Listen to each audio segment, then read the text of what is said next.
Então manda um salve aí, salve Guedes, tudo certo? E aí, gente, tudo bom? Boa noite. Você tem mais novidades boas, né, pra falar aqui pra gente. Eu acho que você especialmente gosta dessa, né? Mas diga aí o que você vai falar. Você vai falar de 3 empresas, lá. Né? Gerdau, 3 ou 4. né? Vamos começar falando de Gerdau aqui, saída, 4. Tá? A gente tá retirando o Gerdau da carteira. Assim, quem acompanha os relatórios sabe que, né, quando a gente fez o downgrade, né, retiramos aí a recomendação de compra para uma recomendação neutra, né?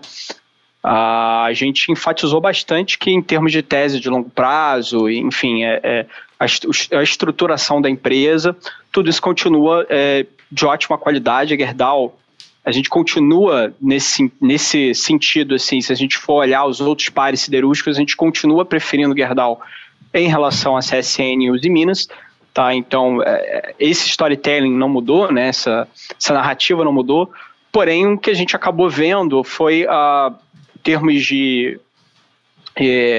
preço, né?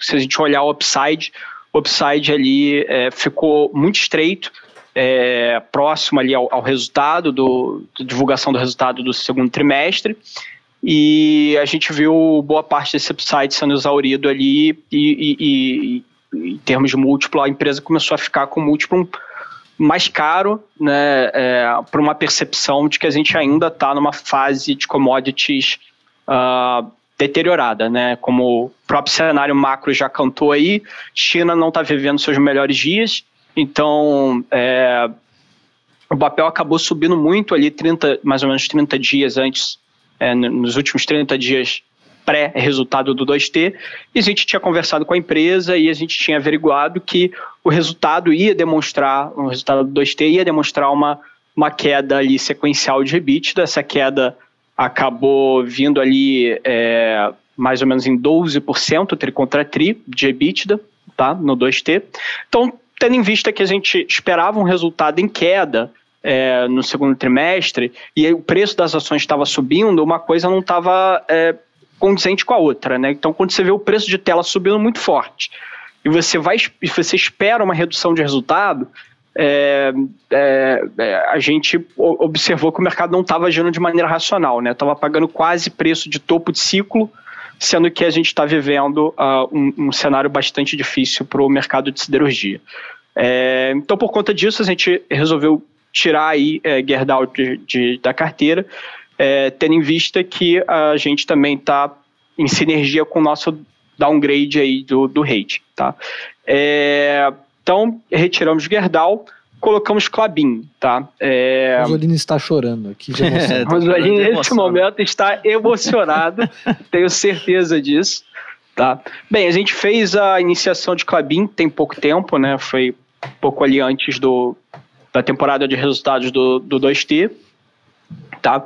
A gente, olhando assim, em termos de preferência de curto prazo, tá? Como a gente tem um viés de alocação tática na carteira Top Ações, e a gente acaba modificando um pouco a carteira de maneira periódica. Nossa última modificação foi em junho, né? Junho, julho. Então, assim, a gente tem mais ou menos 3 meses, né? Então, pensando em 3 meses, a gente acha que Klabin tende a andar um pouco mais do que Suzano nesses próximos 3 meses. Isso porque a Klabin é uma empresa mais resiliente, né? Então ela está mais focada na comercialização do papel, enquanto Suzano está mais focada na comercialização da commodity de celulose. E como a gente está tentando diminuir um pouco a exposição a commodity, justamente por conta dessa situação da China, e Suzano é bastante exposta à China, a gente está voltando a carteira para players mais domésticos, e aí a venda de papel, boa parte dessa venda de papel é para a indústria doméstica, tá? Então, a Klabin vende papel principalmente para a indústria de alimentícia, né? Então, aquilo que você compra ali no supermercado que tem a sua embalagem de papel, a parte de food service, quando você vai pedir ali um iFood, e aí entrega numa embalagem de papel, papelão, além de exposição principalmente a parte ali de higiene, como papel higiênico, absorvente feminino e principalmente fraldas geriátricas e fraldas infantis, né? A fralda geriátrica começando a ter um uso mais consciente, né, e sofrendo menos preconceito que sofreu no passado. Então, acho que isso ajuda bastante também a conscientização da população do uso quando é necessitado pelo idoso. Isso faz com que também a gente enxergue esse crescimento de fluff, né, que deriva essa parte de parte de absorvente, fraldas, etc.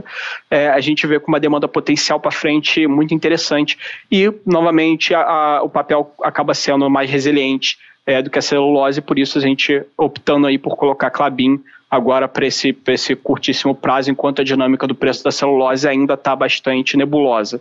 Tá? Olhando agora para a Vale, tá? A gente mantém a Vale com o mesmo percentual de exposição em carteira. Continuamos com a nossa recomendação de compra, continuamos enxergando a empresa, mesmo com essa situação, com essa dinâmica de China crescendo menos do que o consenso esperava, né? Quem acompanha a gente, lê os nossos relatórios, sabe que o que está acontecendo com a China hoje não é novidade para a gente. Tá? Então, a gente, desde quando iniciou o processo de reabertura, a gente já vinha com um sentimento muito, digamos assim, muito aquém em termos de crescimento do que o mercado esperava na época, e então o crescimento que está acontecendo hoje, ele está condizente com aquilo que a gente já esperava desde o início do ano.